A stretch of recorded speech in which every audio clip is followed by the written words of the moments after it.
ओम नारायणं नमस्कृत्य नरं चैव नरोत्तमं देवीं सरस्वतीं व्यासं ततो जयमुदीरयतमुखं करोति भाषाळं वैतैगिरिं यत्कृपात्तमहं वन्दे परमानन्दमाधवं निगमकल्पतरुवररहितं फलं शुभं घातमुतस्त्रवसंयुतं श्रूतो भागवतं रसमालयं भूरवरसिका विभावकाः ओं व्यासं वसितनुत्सारं शक्यपूर्णमकलमजं पराशरात्मनं वन्दसुगतातं तपोनिधिं ओं व्यासाय विष्णुरूपाय व्यासरूपाय विष्णवे नमो वै ब्रह्मनिधये वासिष्ठाय नमो नमः श्रीपरमात्मने नमः ओं नमो भगवते वासुदेवाय।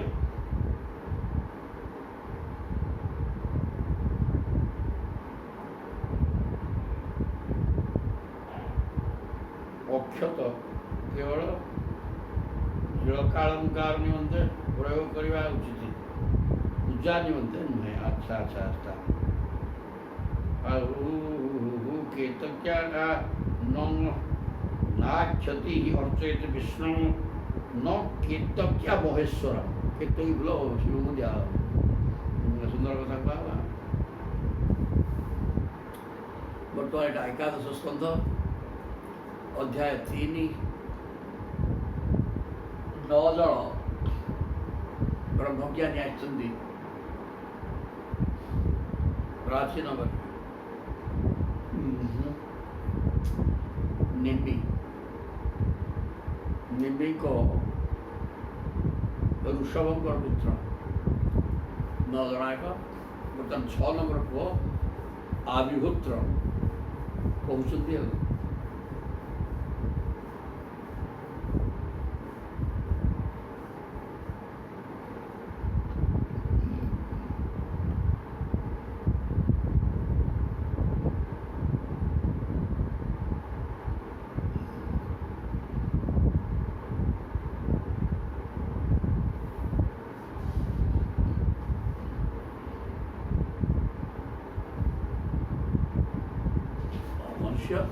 कर्म मध्य केमी मुक्ति हम से संपर्क प्रश्न कर निमि आविपुत्र कहते काली किसी कही आज बाकी देखा शुचि सम्मुखमासीन प्राण संयमनादि पिंडम विशोध्य संन्यास कृतरक्षोर्चयत हरिंगे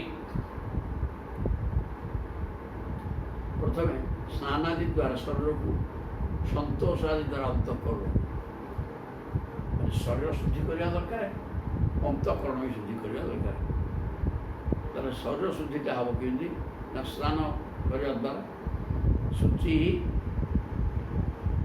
अंतकरण शुद्धि संतोष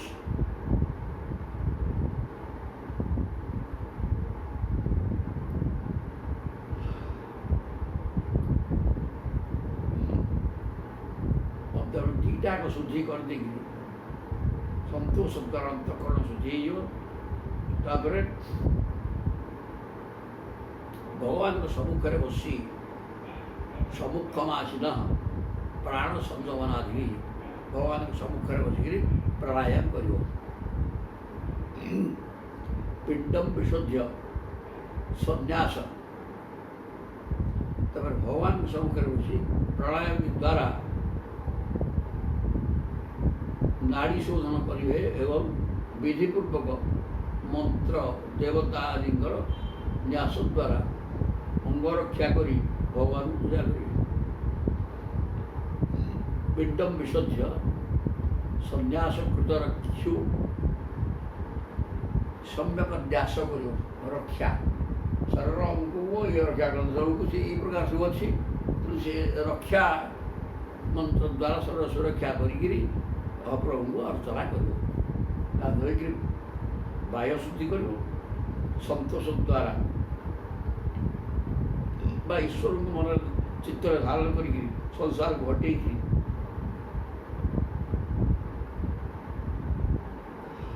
संतोष द्वारा अंतकरण शुद्धि कर प्रभु का सामने बस प्राणायाम कर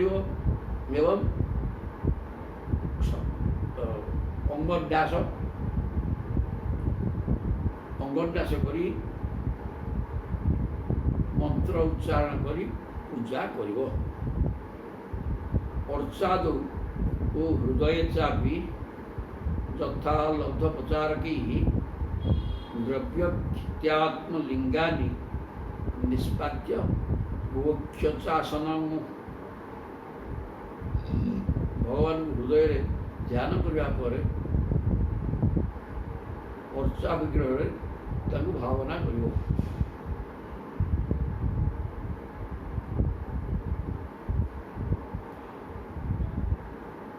ଅର୍ଚ୍ଚାକୁ ହୃଦୟ ଚାପେ। ଅର୍ଚ୍ଚା ପୂଜା କରିବା ବିଗ୍ରହ ଯେଉଁ ପୂଜା କରିବ ଯେଉଁ ବିଗ୍ରହକୁ ସେ ବିଗ୍ରହକୁ ଆଗ ନିଜର ହୃଦୟ ଭିତରେ ନେଇକି ସ୍ଥାପନ କରିବ। ତାପରେ ଯଥା ଲବ୍ଧ ପ୍ରଚାରିକି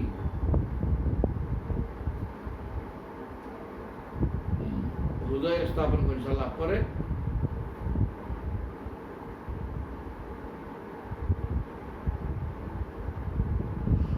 ପୂଜା ଦ୍ରବ୍ୟ ଯାହା ତୁମେ ସଂଗ୍ରହ କରିଛ ସେ ସଂଗ୍ରହ ପୂଜା ପାଇଁ ଅନେକ ଦ୍ରବ୍ୟ ବି ଦରକାର। ଯଦି କୁଟା ହେଇଛି କୁଟା ହେଇନି ମଧ୍ୟ ଯେତିକି ହେଲା ଯାହା ସଂଗ୍ରହ କରିଛ ତାକୁ ନେଇକିରି ଦ୍ରବ୍ୟ କ୍ଷିତ୍ୟାତ୍ମଲିଙ୍ଗାନି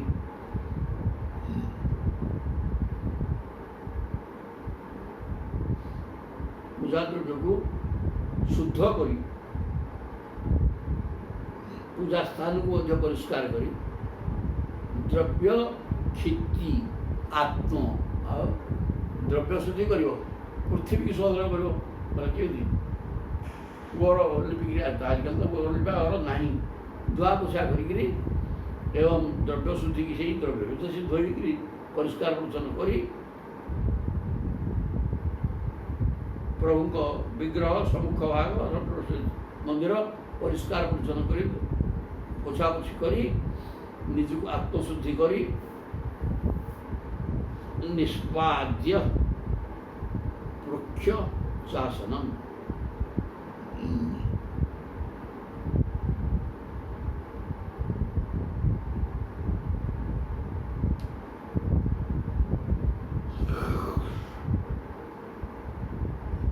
ତାପରେ ଆସନ ଉପରେ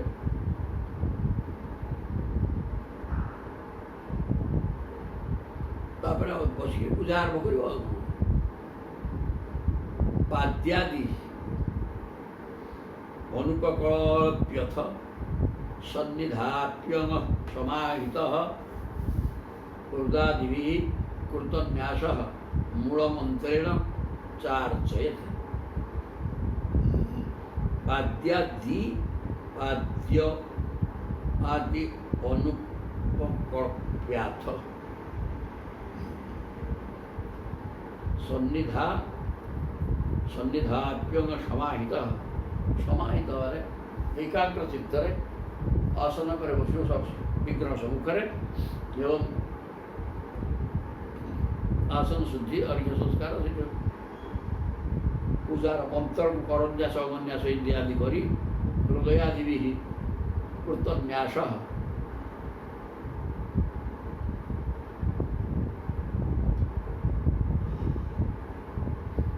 କରନ୍ୟାସ ଏବଂ ଅଙ୍ଗନ୍ୟାସ ତାକୁ ସବୁ ତୁଟେଇ ସ୍ନାନ ବାସ ବିଭୂଷଣ ମୂଳ ମନ୍ତ୍ର ଉଚ୍ଚାରଣ ପୂର୍ବକ ଅଙ୍ଗୁଷ୍ଠନ୍ୟାସ ହୃଦୟନ୍ୟାସ କରନ୍ୟାସ ଅଙ୍ଗନ୍ୟାସ ସବୁ କରିବ କରିକିରି ତାପରେ ପୂଜା ଆରମ୍ଭ କରିବ।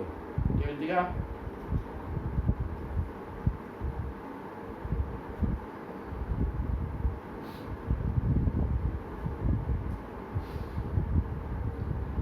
पाद्यादि शांगोपांगांग सपार्षदां तां मूर्ति सुमंत्रतः अंग एवं उपांग सहित पार्षद मान प्रभुଙ୍କର ପାର୍ଶ୍ୱଦ ଅଛନ୍ତି ପାଖ ଲୋକ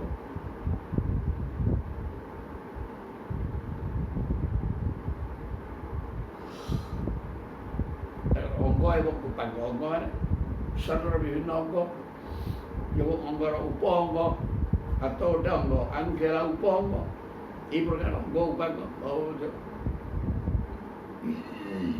ସାଙ୍ଗୋପାଙ୍ଗାନ୍ ସପାର୍ଷଦାନ୍।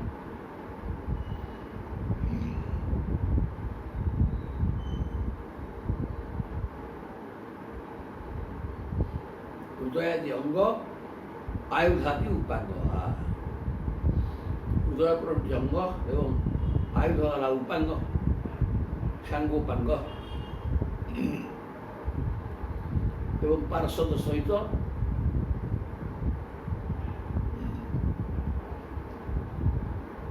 ମୂର୍ତ୍ତି ପୂଜା କରିବ। ଆଦ୍ୟ ଅର୍ଘ୍ୟ ଆଚମନ ଆଚମନୀୟାଦ୍ୟୈ ସ୍ନାନ ବାସାଦି ଭୂଷଣେ ଆସନಂ ସ୍ୱାଗତಂ ପାଦ୍ୟଂ ଅର୍ଘ୍ୟଂ ଆଚମନୀୟକମ୍। ଏସବୁ ହେଲା କ୍ରମ ଆଉ ଏଇସବୁ ଜିନିଷ ଦେଇକିରି ଆସନ, ସ୍ୱାଗତ, ପାଦ୍ୟ, ଆଚମନ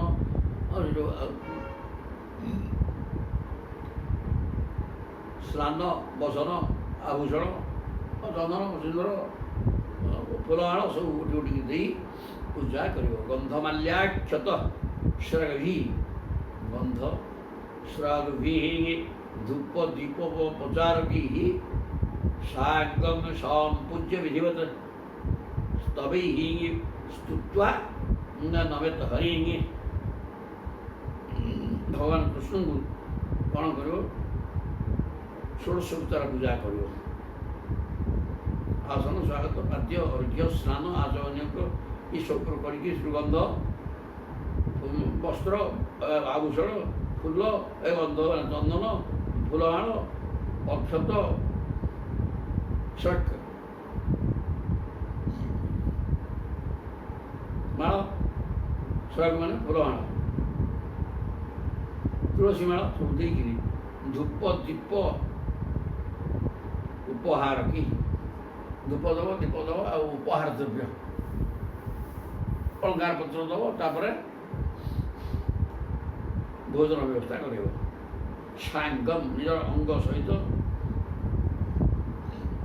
ସମ୍ପୂଜ୍ୟ ବିଧିବତ ବିଧିବିଧାନ ପୂର୍ବକ ପୂଜା କରି ଭୋଜ୍ୟ ଦ୍ରବ୍ୟ ଦେଇକିରି ସ୍ତବୈଃ ସ୍ତୁତ୍ୱା ନମତେ ହରି, ସ୍ତୁତି ସ୍ତୋତ୍ର ବୋଲିକିରି ଭଗବାନ କୃଷ୍ଣଙ୍କୁ ପୂଜା କରିବ। ଆତ୍ମାनं ତନ୍ମୟଂ ଧ୍ୟାୟେନ ମୂର୍ତ୍ତିଂ ସମ୍ପୂଜୟେତ ହରେଃ ଶେଷାମାଧାୟ ଶିରସି ସ୍ୱଧାମୁଦ୍ଭାସ୍ୟ ସତ୍କୃତମ୍। ନିକଟକୁ ଆତ୍ମାनं ତନ୍ମୟଂ ଧ୍ୟାୟେନ, ନିଜକୁ ସେଇ ମୂର୍ତ୍ତିମୟ ଚିନ୍ତା କରି ଭଗବତ ସ୍ୱରୂପରେ ଚିନ୍ତା କରିବ। ଭଗବାନଙ୍କ ବିଗ୍ରହର ପୂଜା କରିବ। ନିଜେ ଭଗବାନ ହେଇକି ଭଗବାନଙ୍କୁ ପୂଜା କର। ମନ ଧ୍ୟାନ ଅନ୍ୟତ୍ର ଥିବ ସାଂସାରିକ ବିଷୟରେ, ଏ ପ୍ରକାର ସ୍ଥିତିରେ ପୂଜାର କିଛି ଅର୍ଥ ନାହିଁ। ନିଜେ ଭଗବତ ସ୍ୱରୂପ ହେଇଯାଅ ଏବଂ ଭଗବାନଙ୍କୁ ପୂଜା କର। ସୁନ୍ଦର କଥା କୁହାଗଲା।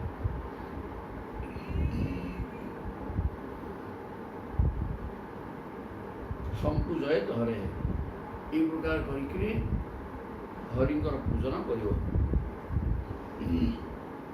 ଶେଷାଂ ଆଧାୟ ଶିରସି, ଶେଷରେ ନିର୍ମେଲକୁ ମୁଣ୍ଡରେ ଛୁଆଇଁ ଆଦର ସହିତ ଭଗବତ ବିଗ୍ରହକୁ ତାଙ୍କର ସ୍ଥାନରେ ସ୍ଥାପନ କରି ପୂଜା ସମାପ୍ତ କରିବ। ସ୍ୱଧାମୁନିଂ ଉଦ୍ଭାସ୍ୟ ସତ୍କୃତମ୍, ଠିକ୍ ଭାବରେ ପୂଜା ତୁଟେଇ ଦେଇକିରି ପ୍ରଭୁଙ୍କୁ ଯଥାସ୍ଥାନ ରଖିବ। এই কথা କୁହାଗଲା। ଏବଂ ଅଗ୍ନି ଅର୍କ ଦ୍ୱୟାଦୌ ଅତିଥୌ ହୃଦୟେ च ସହ ଜଳତି ଈଶ୍ୱରମାତ୍ମାनं ଅଚିରାତ୍ ମୁଚ୍ୟତେ ଈଶଃ। କେବଳ ଯେଉଁ ବିଗ୍ରହ ପୂଜା କରିବ ସେ କଥା କୁହାଯାଉଛି। କେଉଁ କେଉଁ ଜାଗାରେ ପୂଜା କରାଯାଇପାରିବ ନା ଅଗ୍ନି, ଅର୍କ ମାନେ ସୂର୍ଯ୍ୟ, ତୋୟ ଜଳ, ଏଇସବୁରେ ମଧ୍ୟ ଅଗ୍ନି ଅଗ୍ନିହୋତ୍ର ଦେବତା, ସୂର୍ଯ୍ୟ ପ୍ରତ୍ୟକ୍ଷ ଦେବତା, ଜଳ ଦେବତା, ଜଳ ବିନା ବଞ୍ଚି ହେବନି, ଅଗ୍ନି ବିନା ବଞ୍ଚି ହେବନି। ତେଣୁ ଏମାନେ ଦେବତା, ଏମାନଙ୍କୁ ପୂଜା କର। ଅତିଥିକି ମଧ୍ୟ ଅତିଥି ବା ନିଜର ହୃଦୟ, ଅଗ୍ନି ସୂର୍ଯ୍ୟ ଜଳ ଅତିଥି ବା ନିଜ ହୃଦୟ ଭିତରେ ପ୍ରଭୁ ଅଛନ୍ତି, ଭିତରେ ଅଛନ୍ତି ନା ନାହିଁ ଅଛନ୍ତି, ତେଣୁ ତାଙ୍କୁ ପୂଜା କର। ଜନତି ଈଶ୍ୱରଂ ଆତ୍ମାନମ୍, ଏହି ପ୍ରକାର ନିଜ ଭିତରେ ମଧ୍ୟ ଈଶ୍ୱର ଅଛନ୍ତି ବୋଲି ଚିନ୍ତା କରି ପୂଜା କରି ମୁଚ୍ୟତେ ହିଂସା, ଅଚିରାତ ମୁଚ୍ୟତେ, ଅତି ଶୀଘ୍ର ସଂସାର ବନ୍ଧନରୁ ମୁକ୍ତି ହେଇଯିବ। ତାହେଲେ କର୍ମ କରିକିରି କେମିତି ମୁକ୍ତି ହେବ ସେ କଥା କୁହାଗଲା। ଏଇ ଈଶ୍ୱର ସମ୍ପର୍କିତ ପୂଜା କର୍ମ କର, ଏ ପ୍ରକାର କର୍ମ କଲେ ଏହା ବନ୍ଧନକାରକ କର୍ମ ନୁହେଁ, ମୁକ୍ତିଦାୟକ। इति श्रीमद् भागवत महापुराण पारमहंस्यां संहिता एकादश स्कंदे 69 अध्याय तापर चतुर्थ अध्याय आसले इति आउ 3 जन अछंती 9 जन आसले ब्रह्मदेव ब्रह्मज्ञानी बर्तमान 7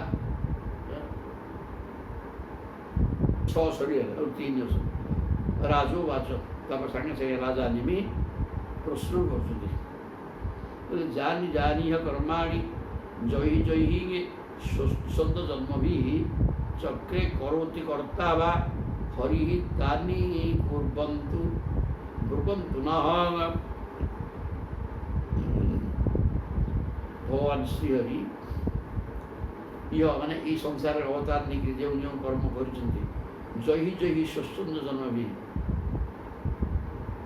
जो विभिन्न स्थान से आविर्भाव होती पितामाता स्वरूप जन घरे आविर्भाव होती जन्म फल तक ना तेणु से आविर्भाव होगी शास्त्र है परोक्षवाद प्रत्यक्षवाद नुहे जन्म शब्द आम कह अर्थ से बुझा बुझीपर बुझा उचित नुह जही जही स्वच्छंद जन्म भी प्रभु है इच्छामय तेणु विभिन्न संसार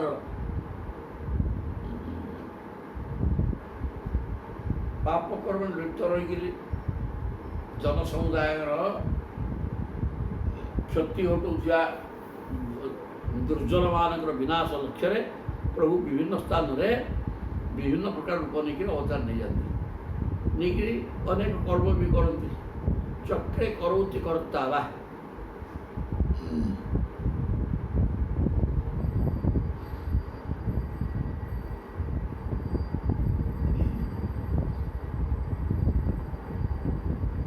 तो श्री प्रभु विभिन्न समय विभिन्न स्थान में अनेक घरे बाप माँ आधार करी बाप माँ नाम मात्र रही जगह से आविर्भाव होती ये प्रकार विभिन्न अवतार नहीं संसार में लीला खेला करती एवं दुर्जन मान विनाश सज्जन मान पालन लोक शिक्षा दिखती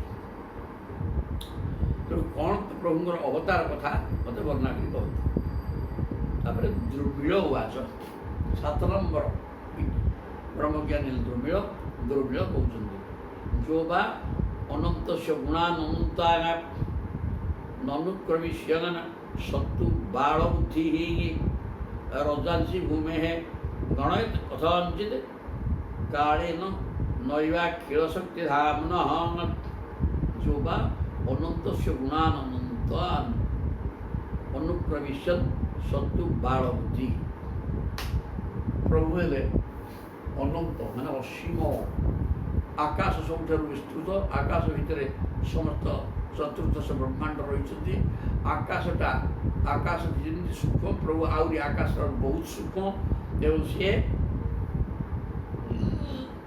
समस्त चतुर्दश ब्रह्मांड तांको भितर अच्छी ये भाया अनंत एवं असीम प्रभु जमी व्यापक सेमती गुण व्यापक कहीं संख्या करना जदि किए भाव थाए मुझे सब जानी करदेवी କିଏ ଭାବୁଥାଏ ମୁଁ ସବୁ ଜାଣିଛି, ମୁଁ ଆଉ ତାହେଲେ ସେ ତାର ବାଳକ ବୁଦ୍ଧି ବା ମୂର୍ଖ ସେ କିଛି ଜାଣିନାହିଁ। ଭଗବାନଙ୍କ କଥା ବର୍ଣ୍ଣନା କରାଯାଇପାରିବ ନାହିଁ, ଏ କଥା ଠିକ୍। ଯଦି କିଏ କହିବ ମୁଁ ଜାଣିଛି ସବୁ ବର୍ଣ୍ଣନା କରିଦେବି, ତାହା ସମ୍ପୂର୍ଣ୍ଣ ଭୁଲ। ତାର ବାଳକ ବୁଦ୍ଧି ବା ଅଜ୍ଞ ସେ ମୂର୍ଖ। କାରଣ ରଜାଂଶୀ ଭୂମେ ହେ ଗଣ କଥଞ୍ଚିତ୍, ପୃଥିବୀର ଧୂଳିକଣାକୁ କୌଣସି କାରଣ କୌଣସି ମତେ ଗଣାଯାଇପାରେ। କାଳେ ନଇବା ଖେଳ ଶକ୍ତି ଧାମନ, ସମୟ ଲାଗିବ କିନ୍ତୁ ପୃଥିବୀର ଧୂଳିକଣାକୁ ଗଣାଯାଇପାରେ, କିନ୍ତୁ ପ୍ରଭୁଙ୍କର ଧୂଳି, ପ୍ରଭୁଙ୍କର ଗୁଣଗାନ ବର୍ଣ୍ଣନା କଲେ ସରିବ ନାହିଁ, ଧୂଳି ବି ସରିବ ନାହିଁ। କିନ୍ତୁ ଏଠି କହିବାର ତାତ୍ପର୍ଯ୍ୟ ହୁଏତ ଧୂଳିକଣା ବି ସରିଯାଇପାରେ, କିନ୍ତୁ ପ୍ରଭୁଙ୍କର ଗୁଣଗାନ ଯେତେ କରୁଥିବ ତାହା ଆଦୌ ଶେଷ ହୋଇପାରିବ ନାହିଁ। କେହି ହେଲେ ବର୍ଣ୍ଣନା କରି ଶେଷ କରିପାରିବେ ନାହିଁ। କିଏ ଜାଣୁଛି ସେ ସବୁ ଜାଣିଦେଇଛି ବୋଲି, ତାର ଆଗ ବୁଝିବା ମୂର୍ଖ ସିଏ, ତାର ସିଏ ଜାଣିଥିବ। ତାପରେ କହୁଛନ୍ତି ଭୂତେ ହି ଯଦା ପଞ୍ଚଭି ଆତ୍ମସୃଷ୍ଟି ହି ପୁରଂ ବିରାଜଂ ବିରଚର୍ଯ୍ୟ ତସ୍ମିନ୍ ସ୍ୱାଂଶେନ ବିଷ୍ଟଃ ପୁରୁଷାଭିଧାନମ୍ ଅବାପ ନାରାୟଣ ଆଦିଦେବଃ। କହିଲେ ଭୂତେ ହି ଯଦା ପଞ୍ଚଭି ଆତ୍ମସୃଷ୍ଟି ହି ପଞ୍ଚଭି ଭୂତେ ହି, ନିଜେ ସୃଷ୍ଟି କରିଥିବା ପାଞ୍ଚ ଭୂତ, ପୃଥିବୀ ଜଳ ତେଜ ବାୟୁ ଆକାଶ, ଏଇଟା ପଞ୍ଚଭୂତ ଏଗୁଡ଼ାକ ତାର ସୃଷ୍ଟି ହେଇକି ଅଛି ନା। ପ୍ରଭୁ ତାଙ୍କର ଭିତରୁ ମାୟାକୁ ବାହାର କଲେ, ମାୟା ଏଗୁଡ଼ାକ ସବୁ ସୃଷ୍ଟି କରିଛନ୍ତି। ତେଣୁ ମାୟା ସୃଷ୍ଟି କରିଥିବା ଯେଉଁଟା ନିଜର ଶକ୍ତି, ସେଥିପାଇଁ କୁହାହେଲା ଆତ୍ମସୃଷ୍ଟି, ନିଜ ଦ୍ୱାରା ସୃଷ୍ଟି କରାଯାଇଥିବା ଏଇ ପଞ୍ଚଭୂତ ଦ୍ୱାରା ପୁରଂ ବିରାଜಂ ବିରଚର୍ଯ୍ୟ ତସ୍ମିନ୍, ମାୟାର ନିଜ ଶକ୍ତି ମାୟା ଦ୍ୱାରା ପାଞ୍ଚ ଭୂତକୁ ନେଇକରି ଅନେକ ପୁର ତିଆରି କରାଯାଇଛି। ପୁର ମାନେ ଘର, 84 ଲକ୍ଷ ବିଭିନ୍ନ ଜାତିର ଘର ଏଠି ଅଛି। ସେ ଘର ଗୁଡ଼ାକ ମାୟା ପାଞ୍ଚ ଭୂତକୁ ନେଇକରି ମାୟା ଏ ସବୁଗୁଡ଼ାକ ସୃଷ୍ଟି କରିଛି। 84 ଲକ୍ଷ ଜୀବଜନ୍ତୁମାନଙ୍କର ଫଳ। ବିରଚର୍ଯ୍ୟ ତସ୍ମିନ୍ ସ୍ୱାଂଶେନ ବିଷ୍ଟ, ପ୍ରଭୁ କ'ଣ କରିଛନ୍ତି ନିଜର ଅଂଶ ଦ୍ୱାରା ପ୍ରବେଶ କରିଯାଇଛନ୍ତି ତା ଭିତରେ ଜୀବାତ୍ମା ସ୍ୱରୂପରେ। ପାଞ୍ଚ ଭୂତକୁ ନେଇକରି ପଞ୍ଚଭି ଆତ୍ମସୃଷ୍ଟି ହିଁ, ନିଜେ ସୃଷ୍ଟି କରିଥିବା ନିଜର ମାୟା ଦ୍ୱାରା ସୃଷ୍ଟି ହେଇଥିବା ପାଞ୍ଚ ଭୂତକୁ ନେଇ 84 ଲକ୍ଷ ବିଭିନ୍ନ ଜାତିର ଖୋଳ ଶରୀର ପୁରା ତିଆରି ହେଇଗଲା। ତା ଭିତରେ ତସ୍ମିନ୍ ସ୍ୱାଂଶେନ ପ୍ରବିଷ୍ଟ, ପ୍ରଭୁ ତା ଭିତରେ ନିଜ ଅଂଶ ଦେଇକି ପ୍ରବେଶ କରୁଛନ୍ତି। ପ୍ରଭୁ ତା ଭିତରେ ପଶିଯାଉଛନ୍ତି। ପୁରୁଷାଭିଧାନ, ତାଙ୍କୁ କୁହାଯାଏ କ'ଣ ପୁରୁଷ, କାରଣ ପୁରୀ ସେତେ ତ ପୁର ନା, ମାୟା ତିଆରି କରିଲା ପୁର, ତା ଭିତରେ ଇଏ ଶୋଇଥିବା ହେତୁ ତାଙ୍କ ନାଁ ପୁରୁଷ ଦିଆଯାଇଛି। ନିଜ ଅଂଶକୁ ନେଇକି ସେ ରହନ୍ତି ତା ଭିତରେ। ଅବାପ ନାରାୟଣ ଆଦିଦେବ, ଏବଂ ସିଏ ହିଁ ଯିଏ ରହନ୍ତି ସିଏ ହିଁ ନାରାୟଣ, ସିଏ ଆଦିଦେବ। ତାପରେ ଯତ୍କାୟ ଈଶଃ ଭୁବନତ୍ରୟ ସନ୍ନିବେଶଃ ଯସ୍ୟେନ୍ଦ୍ରିଃ ତନୁହୃଦାନି ଉଭୟେନ୍ଦ୍ରିୟାଣି ଜ୍ଞାନଂ ସ୍ୱତଃ ସ୍ୱତରतो ବଳମୂଜ ଇହା ସତ୍ୱାଦିଭିଃ ସ୍ଥିତିଲୟୋଦ୍ଭବାଦିକର୍ତ୍ତା। ଆଦିକର୍ତ୍ତା ପ୍ରଭୁ ହେଲେ ଆଦି ଏବଂ ସେ ସବୁର କର୍ତ୍ତା, ସେ ମାଲିକ।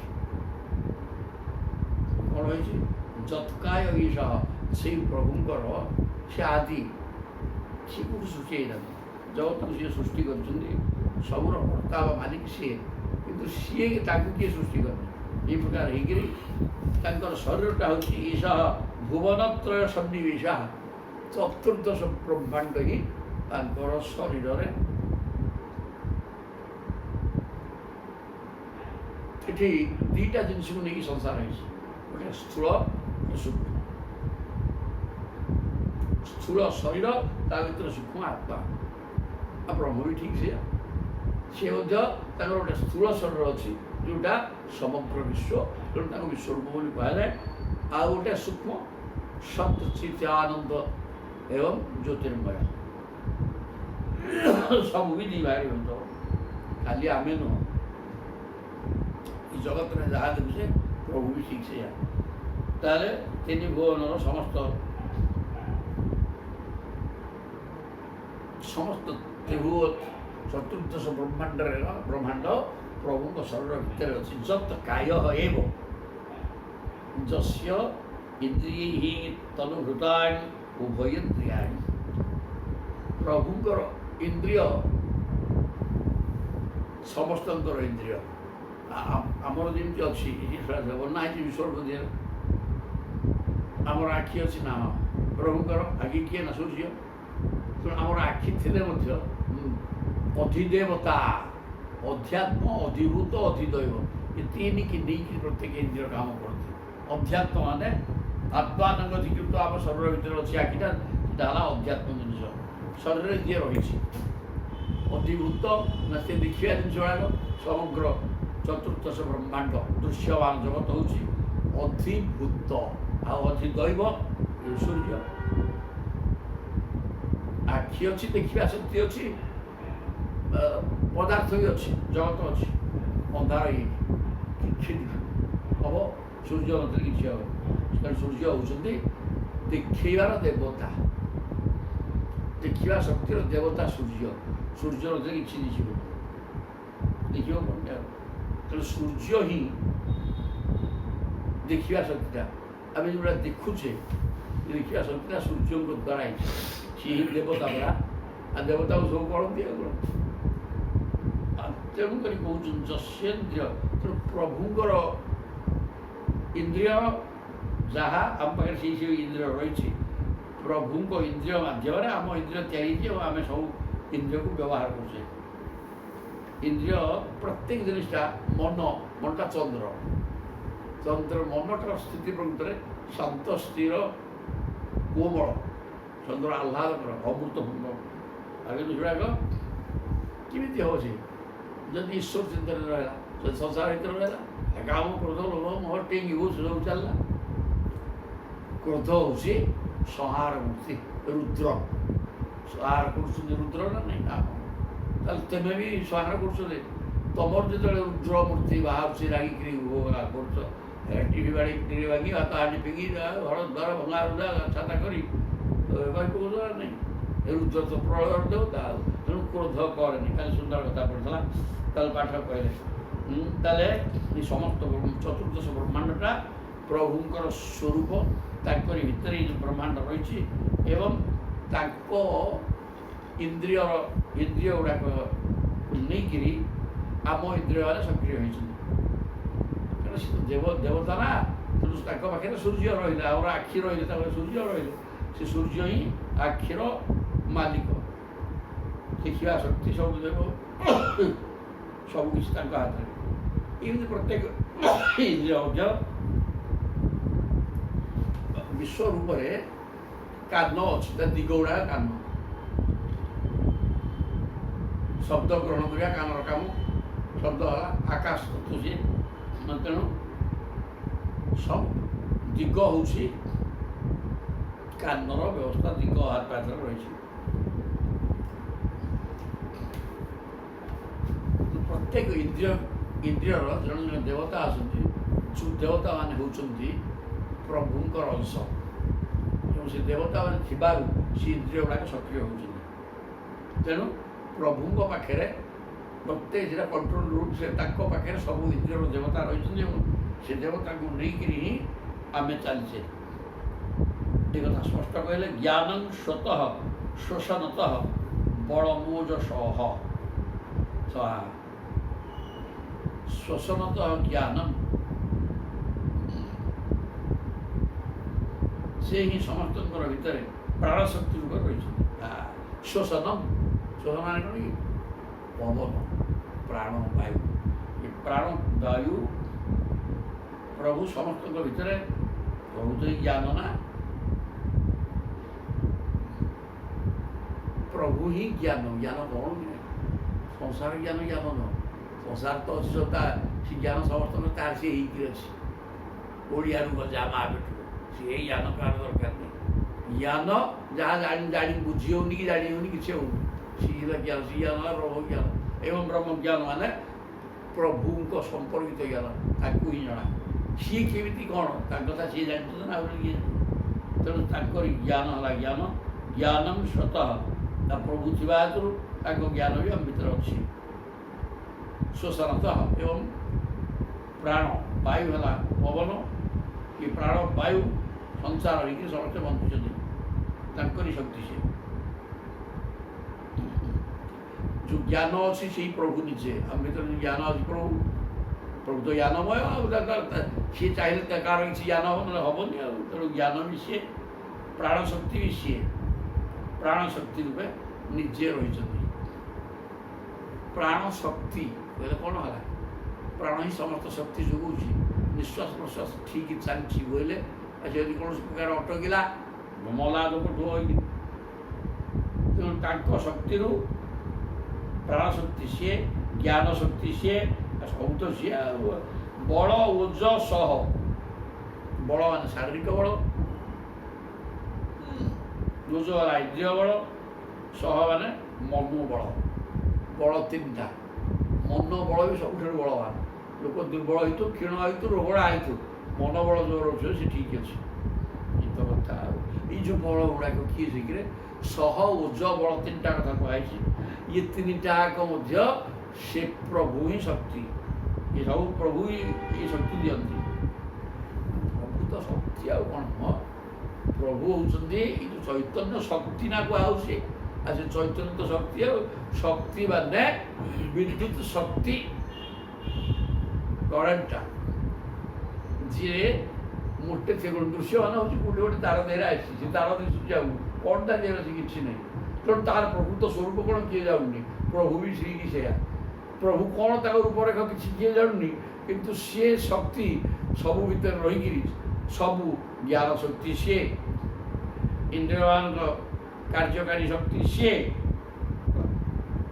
ପ୍ରାଣ ବାୟୁ ପ୍ରାଣ ଦେଇକି ଯିବା ବଂଶ ବଞ୍ଚିଛି, ପ୍ରାଣ ଏ ଯେଉଁ ନିଶ୍ୱାସ ପ୍ରଶ୍ୱାସ ଇଏ ସବୁ ସେଇ ପ୍ରଭୁ ନିଜେ।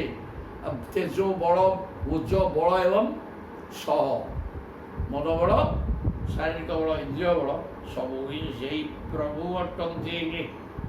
ସତ୍ୱାଦିବି ଶୀତଦୈବ ଭବ ଆଦି କର୍ତ୍ତା। ସତ୍ୱ ରଜ ତମ ତିନି ଗୁଣକୁ ନେଇକିରି ସତ୍ୱଗୁଣର କାମ ସ୍ଥିତି ପାଳନ କରିବା, ରଜଗୁଣର କାମ ସୃଷ୍ଟି କରିବା, ତମ ଗୁଣର କାମ ବିନାଶ କରିବା। ତେଣୁ ଗୁଣ ତିନି ଗୁଣକୁ ନେଇକି ତିନି ପ୍ରକାର କର୍ମ ସେ ପ୍ରଭୁ କରୁଛନ୍ତି। ସବୁର କର୍ତ୍ତା ସିଏ। ଏ ଭିତରେ ଜ୍ଞାନ ଶକ୍ତି ସିଏ, ଜୀବନୀ ଶକ୍ତି ପ୍ରାଣବାୟୁ ନେଇକି ଜୀବନୀ ଶକ୍ତି ସିଏ, ଇନ୍ଦ୍ରିୟମାନେ ଯେଉଁ କାର୍ଯ୍ୟକ୍ଷମ ହେଉଛନ୍ତି ସେ ଶକ୍ତି ସିଏ, ଓଜ ବଳ ସହ ସବୁ ସିଏରେ ବାପା। ତେଣୁ ସବୁ ହିଁ ପ୍ରଭୁ। ସୁନ୍ଦର ଭାବରେ ଏଥିରେ କୁହାଗଲା। ତାପରେ ଆଦୌ ଅଭୂତ ଶବ୍ଦ ଧୃତି ରଦଶାସ୍ୟ ସ୍ୱର୍ଗେ ବିଷ୍ଣୁ ସ୍ଥିତ କ୍ରତୁପତି ଦ୍ୱିଜଧର୍ମ ସେତୁ ରୁଦ୍ରୁବ୍ୟୟାୟ ତମସା ପୁରୁଷ ସ୍ୱାବ୍ୟ ଇତ୍ୟୁତ ଭବ ସ୍ଥିତି ଲୟ ସତତଂ ପ୍ରଜାସୁ। ଏଥିରେ କ'ଣ କୁହାଯାଇଛି? ୟାକୁ ସପ୍ତମ ବ୍ରହ୍ମଦର୍ଶୀ, ତାଙ୍କ ନାଁ ଦ୍ରୁମିଳ। ସେ ଦ୍ରୁମିଳ ପ୍ରଭୁ ବର୍ତ୍ତମାନ କହୁଛନ୍ତି। ରାଜା ପ୍ରଶ୍ନ କଲେ ଯେ ଇଏ କ'ଣ? ପ୍ରଭୁ ଗୋଟେ ଅବତାର ନେଇଛନ୍ତି ତ ବିଭିନ୍ନ ସମୟରେ ବିଭିନ୍ନ ପରିବାର ଭିତରେ ବାପ ମା କରିକିରି ସିଏ ଆବିର୍ଭାବ ହୋଇଛନ୍ତି, ଜନ୍ମ ଫନ୍ମ ହେଇନାହାନ୍ତି। ଆମେ ତାକୁ ଜନ୍ମ ଶବ୍ଦରେ କହୁଛୁ, କିନ୍ତୁ ଏଇଟା ଜ୍ଞାନ ଗୁଡ଼ାକ ପ୍ରତ୍ୟକ୍ଷବାଦ ନୁହଁ, ପରୋକ୍ଷବାଦ। ଯାହା କହୁଛୁ ସେ କଥା ବୁଝିବା ପାଇଁ କୁହାହେଇନି। ସେ ମୂର୍ଖ ତାକୁ ବୁଝିବେ। ତା ଭିତରେ ଯିଏ ବିଦ୍ୱାନ ତାକୁ ବୁଝିବ ଯେ ନାଇଁ ରେ ପୁଅ, ଆଙ୍କର ତ ଜନ୍ମ ନାହିଁ। ଜନ୍ମ ହେବା ପାଇଁ ଯାହା କାରଣ, ସେ କାରଣଟା ପ୍ରଭୁଙ୍କ ପାଖରେ ନାହିଁ। ସାଂସାରିକ ପାପ ପୁଣ୍ୟ କର୍ମ ଯିଏ କରୁଛି ସିଏ ତାକୁ ଭୋଗ କରିବା ପାଇଁ ଜନ୍ମ ହେଉଛି। ପ୍ରଭୁଙ୍କର ତ କର୍ମ ନାହିଁ, ଜନ୍ମ ହେବେ କାହିଁକି? ତେଣୁ ଜନ୍ମ ଯେହେତୁ ହେବାର କୌଣସି କାରଣ ପ୍ରଭୁଙ୍କ ପାଖରେ ନାହିଁ, ସେ ଜନ୍ମ ହେଲେ କି? ତେଣୁ ଏ କଥା ଜଣେ ବୁଝିବ ଯେ ବିଦ୍ୱାନ ଯିଏ କଥା ପ୍ରଭୁ ଜନ୍ମ ହେଲେ ସେ କ'ଣ ଜାଣୁଛି ନା କ'ଣ? ତେଣୁ ଜନ୍ମ ହେବା ପାଇଁ ଯେହେତୁ କାରଣ ନାହିଁ, ତାକୁ କେମିତି ବୁଝିବ? ସେ ଆବିର୍ଭାବ ହେଲେ। ତାପରେ ପାଠ କରି ଛାଡ଼। ତେଣୁ ଯେମିତି ଆବିର୍ଭାବ ସେ ହେଇଛନ୍ତି ଆଦୌ ଅହୁତ ଶତ ଧୃତି। ତେଣୁ 1 ନମ୍ବର ଅବତାର ଆମେ କହିବା ସେ କ'ଣ ହେଲେ ଶତ ଧୃତି ମାନେ ବ୍ରହ୍ମା। ଆଦି ପୁରୁଷ ନାରାୟଣ ସର୍ବପ୍ରଥମେ ବିଶ୍ୱ ସୃଷ୍ଟି ନିମନ୍ତେ ରଜଗୁଣ ଦ୍ୱାରା ବ୍ରହ୍ମା ରୂପ ଆଦୌ ଅହୁତ ଶତ ଧୃତି ରଜସାସ୍ୟ ସ୍ୱର୍ଗେ ଅସ୍ୟ ଜଗତ ସ୍ୱର୍ଗେ। ଏ ଜଗତକୁ ସୃଷ୍ଟି କରିବା ପାଇଁ ସ୍ୱର୍ଗ ମାନେ ସୃଷ୍ଟିରେ ଜଗତ ସୃଷ୍ଟି କରିବା ପାଇଁ ରଜଗୁଣକୁ ଧାରଣ କରି ବ୍ରହ୍ମା ସେଇ ବ୍ରହ୍ମ ପଦାର୍ଥ ସୃଷ୍ଟି କରିବା ପାଇଁ ତାଙ୍କର ଇଚ୍ଛା ହେଲା। ତେଣୁ ରଜଗୁଣ ହିଁ ସୃଷ୍ଟି କରେ। ରଜଗୁଣକୁ ଛାଡ଼ି ଦେଇଛନ୍ତି 3ଟା ଗୁଣ ତାଠୁ ଅଲଗା। ତେଣୁ ରଜଗୁଣ ବିଶିଷ୍ଟ ବ୍ରହ୍ମା ସୃଷ୍ଟି କରିବା ରଜଗୁଣ ରଖିଥିବା ବ୍ରହ୍ମା ସୃଷ୍ଟି କଲେ। ତେଣୁ ସେ ବ୍ରହ୍ମ ପଦାର୍ଥ ସୃଷ୍ଟି କଲାବେଳେ ତା ରଜଗୁଣ ସମ୍ପନ୍ନ ବ୍ରହ୍ମା ସିଏ ନିଜେ ସେ ବ୍ରହ୍ମା ଗୋଟେ ପଦବୀ ସିଏ ସୃଷ୍ଟି କରନ୍ତି। ବେଦ କିଛି ନାହିଁ ତାଙ୍କ ଭିତରେ। ବିଷ୍ଣୁ ସ୍ଥିତ ସଂସାର ପାଳନ କରିବା ଦରକାର। ଯିଏ ଯେଉଁ ସଂସାର ତିଆରି ହେଲା ତାକୁ ପାଳନ ହେବ ନା ନାହିଁ? କେମିତି ପାଳନ କରାଯିବ? ନା ଅମ୍ଳଜାନ ନେଲେ ବଞ୍ଚିବେ। ତେଣୁ ବାୟୁରେ ପ୍ରବଳ ଅମ୍ଳଜାନ ହେବ କେମିତି? ନା ଗଛଲତା ଲଗାଇଦେବା। ସେମାନେ ଅଙ୍ଗାରକାମ୍ଳକୁ ନେଇକରି ସୂର୍ଯ୍ୟ କିରଣକୁ ମିଶାଇକି ଖାଦ୍ୟ ତିଆରି କରିବେ। ଅମ୍ଳଜାନ ଛାଡ଼ି ସେ ଅମ୍ଳଜାନ ନେଇ ସମସ୍ତ ପ୍ରାଣୀ ବଞ୍ଚିବେ। ସବୁ ବ୍ୟବସ୍ଥା କରିଦେଲେ। ପ୍ରଭୁ ତାକୁ କରୁଛନ୍ତି ନା ସେଇଥିରେ ସେ ପାଳନ କର୍ତ୍ତା। ସ୍ଥିତ ବିଷ୍ଣୁ ସପ୍ତଗୁଣକୁ ନେଇକରି ଭଗବାନ ବିଷ୍ଣୁ ସୃଷ୍ଟି ହେଇଥିବା ସଂସାରକୁ ପାଳନ କରିବା ବ୍ୟବସ୍ଥା କଲେ। ସେଇ ବ୍ରହ୍ମ ପଦାର୍ଥ ସବୁ ସିଏ ପୂର୍ବ ଶ୍ଲୋକରେ କହିଦେଇଛନ୍ତି। ସବୁ ଶକ୍ତି ତ ସିଏ ଆଉ କ'ଣ? ଅନେକ ଶକ୍ତିଟା କ'ଣ? ବୁଢ଼ାଟା ଅନେକ ଶକ୍ତି ଆଜି ଏଇଥିରୁ ମିଳିଲା। ସବୁ ତ ଶକ୍ତି ସିଏ ଆଉ କ'ଣ? ଓଜ ବଳ ସହ ସବୁ ସିଏ। ଇନ୍ଦ୍ରିୟମାନେ ଦେଖିବା ଶକ୍ତି ସିଏ। ପ୍ରାଣବାୟୁ ନେଇକିରି ଜୀବନୀ ଶକ୍ତି ସିଏ। ଆଉ କେଉଁଟା କିଏ ଆଉ କଣଟା ରହିଲା କି? ସବୁ ତ ସେଇ ଆଉ। ଇନ୍ଦ୍ରିୟ ଶକ୍ତି, ମନୋବଳ, ଶରୀର ବଳ, ସବୁ ବଳ ସବୁ ତ ସିଏ ଆଉ। ତାପରେ ସୃଷ୍ଟି କରୁଛନ୍ତି ସେଇ, ପାଳନ କରୁଛନ୍ତି ସେଇ। ପୁତ୍ର କର୍ତ୍ତୃପତି ଦ୍ୱିଜ ଧର୍ମ ସେତୁ ଏବଂ କର୍ତ୍ତୃ ମାନେ ସଂହାରକର୍ତ୍ତା ବି ସିଏ। ଆଉ କର୍ତ୍ତୃପତି ମାନେ ଯଜ୍ଞ ନାରାୟଣ ବି ସିଏ। ଏଠି ଯଜ୍ଞ କରିକିରି ସଂସାର ରହୁଛି। ତେଣୁ ଯଜ୍ଞ ନାରାୟଣ ମାନେ ଯଜ୍ଞର ଭୋକ୍ତା। ଏ ଖାଦ୍ୟ ପଦାର୍ଥ ଦିଆହେଉଛି ସରୁ ସମିତ ଘିଅ ମୂଲ୍ୟବାନ ଜିନିଷ ସବୁ କୋଉଟା କ'ଣ ନୁହଁ ସେ ପଦାର୍ଥ ସାଧାରଣ ମଣିଷକି ଖାଇବାକୁ ପାଉନି। ଖାଟି ଗୁଆ ହେଇଗଲେ ହୋମ ହେବ, ନହେଲେ ହେବନି। ଜରି ଘିଅ ଖାଉଥାଏ ମଣିଷ। ଏଇଟା ହେଲା ବ୍ରାହ୍ମଣମାନଙ୍କର ସୂଚନା। ଆମେ ଜରି ଘିଅ ପକଉନୁ। ତେଣୁ ଯଜ୍ଞର ଭୋକ୍ତା ବି ପ୍ରଭୁ ସେ ନିଜେ। ଦ୍ୱିଜ ଧର୍ମ ସେତୁ ବ୍ରାହ୍ମଣମାନଙ୍କର ଧର୍ମ ମର୍ଯ୍ୟାଦା ରକ୍ଷା ସେ ପ୍ରଭୁଙ୍କ ଦ୍ୱାରା ହେଉଛି। ଧର୍ମ ସ୍ଥାପନ କରିବା ପାଇଁ ପ୍ରଭୁ ହେଲେ ମୂର୍ତ୍ତିବାନ। ଧର୍ମ କ'ଣ ତାଙ୍କୁ ହିଁ ଜଣା। ଧର୍ମ କିନ୍ତୁ ସୁରକ୍ଷିତ ହେବ ତାଙ୍କୁ ହିଁ ଜଣା। କିଛି ଧର୍ମ କାହାକୁ କିଏ ଜାଣିନି। କ'ଣ ଧର୍ମର ଅର୍ଥ କ'ଣ ଅର୍ଥ କାହାକୁ କିଛି ଜଣା ନାହିଁ। ପ୍ରଭୁ ହିଁ ଧର୍ମର ସେତୁ, ବୁଝିପାରିଲେ? ବନ୍ଧ। ଧର୍ମ ଯେଉଁ ବନ୍ଧ ତାକୁ ଉଲ୍ଲଙ୍ଘନ କରାଯାଇପାରିବ ନାହିଁ। ସେ ବନ୍ଧ ପଡ଼ିକି ରହିଛନ୍ତି ସେତୁ ସ୍ୱରୂପରେ। ଅଭେଦ୍ୟ ସେତୁ। ରୁଦ୍ର ଅପ୍ୟୟାୟ ତମସା ଏଇଟା ରହିଯାଇଛି। ତାପରେ ତମ ଗୁଣକୁ ଧରିକିରି ଭଗବାନ ରୁଦ୍ର ବା ଶିବଶଙ୍କର ବାହାରିଲେ ଯିଏ ସଂହାର ମୂର୍ତ୍ତି। ପୁରୁଷ ଆଦ୍ୟ ଏହି ପ୍ରକାର ପ୍ରତ୍ୟେକ ଶରୀର ଭିତରେ ଆଦି ପୁରୁଷ ପୁରୀ ସେମିତି ପୁରୁଷ ହିସାବରେ ପ୍ରଭୁ ରହିଛନ୍ତି। ଇତି ଉଦ୍ଭବ ସ୍ଥିତି ଲୟ ସତତଂ ପ୍ରଜା। ଏହି ପ୍ରକାର ସଂସାର ସୃଷ୍ଟି ସ୍ଥିତି ବିନାଶ ହେଉଛି ଯଜ୍ଞ ଦ୍ୱାରା। ଯିଏ ରଖା ଯଜ୍ଞ ନାରାୟଣ ବି ସିଏ। ପ୍ରତ୍ୟେକ ପୁର ଭିତରେ ଶୋଇଛନ୍ତି ସିଏ। ତେଣୁ ଜଗତଟା ଅଛି ତାଙ୍କରି ଦ୍ୱାରା। ସିଏ ତ ଅଛି ସବୁଟା, ସିଏ ହିଁ ଅଛି। ଆଉ ତ କିଏ ନାହିଁ। ତେଣୁ ସବୁ ତ ସିଏ, ଯାହା ଅଛି ସିଏ।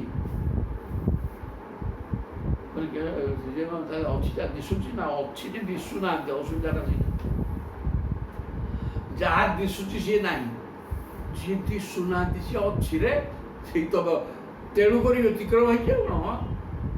ଆମେ ମଣିଷ ବୁଝିବାକୁ କ'ଣ, ଏଇଟା ଦିଶୁଛି ମଣିଷଟା, ଏଇ ଗଛଟା, ଏଇଟା ଘର, ଏଇଟା ଅଛି, ଇଏ ଅଛିଟାକୁ କ'ଣ ନାହିଁ କରୁଛ ନା? ନାଇଁ ରେ ବାପା, ଯିଏ ଅଛି ସିଏ ନାହିଁ, ତା ଭିତରେ ଭିତରେ ଯିଏ ଅଛି ସିଏ ହେଲା ଅଛି, ଆଉ ସିଏ ଥିବାରୁ ଇଏ ନାହିଁ ଗୁଡ଼ାକ ଅଛି। ଏଠି ପାଠ ଏଇ ଗୋଟାକ ତ ବାହାରୁଛି ସଂସାରକୁ, ଆଉ ଏହାକୁ କିଏ ବୁଝୁଛି ହବ? ଏଇ ଗୋଟିକ ବୁଝିଗଲେ ସବୁ ବୁଝି ହେଇଯିବ। ତେଣୁ ଏ ସଂସାରରେ କିଛି ନାହିଁ। ଯଦି କିଛି ଅଛି, ଜଗତଟା ଖାଲି ନାହିଁରୁ ତିଆରି ହେଇଛି। ସେଇଟା ନାହିଁ, ସେଇଟା ନାହିଁ, ସେଇଟା ନାହିଁ, ସବୁ ନାହିଁ, ସରିଗଲା ପରେ ଅଛି ବାହାରିବ। ଯିଏ ଅଛି ସିଏ ହିଁ ଅଛି, ଆଉ ସବୁ ଏଇଠି ନାହିଁ। ତାହେଲେ ନାହିଁ ଗୁଡ଼ା ତ ନାହିଁ, ଆଉ ଦିଶୁଛି କେମିତି ନାହିଁ? ତା ଭିତରେ ଅଛିଟି ଅଛି, ଯିଏ ଅଛି ତା ଭିତରେ ଦିଶୁ। ବିଚିତ୍ର କଥା। ତାପରେ କହିଲେ ଧର୍ମସ୍ୟ ଦକ୍ଷ ଦୁହିତ ଯନିଷ୍ଠ ମୂର୍ତ୍ତ୍ୟାଗା ନାରାୟଣ ନର ଋଷି ପ୍ରବର ପ୍ରଶାନ୍ତ ନୈଷ୍କର୍ମ ଲକ୍ଷଣ ମୁବାଚ ଚଚାର कर्म जो अद्यापि चास्त ऋषिवर्य निसेवितांग्री तापर बतेले अवतार आरंभ होला दक्ष प्रजापतिन्द्र दुईटा दक्षଙ୍କର 6 सुरु 60 झिଅ मूर्ति गोटे झिଅ ना मूर्ति से मूर्ति क्या बाहर ना धर्म को धर्मकर पत्नी है मूर्ति दक्ष दुईत जल आउर पुओ किए पुओ झील थे ना हाँ अच्छा ना किए से नारायण नर ऋषि प्रवर प्रशांत नर एवं नारायण ये दी धर्म एवं मूर्तिंकर पुत्र ऋषि प्रवर प्रशांत से ऋषि एवं प्रशांत शांत चित्त शांत भाव से सदा रही नर नारायण भगवान आज तपस्या कर बद्रिक आश्रम संसार कल्याण केवल निज स्वार्थ किसी नहीं नैष्कर्म्य लक्षण मुबाच चचार कर्म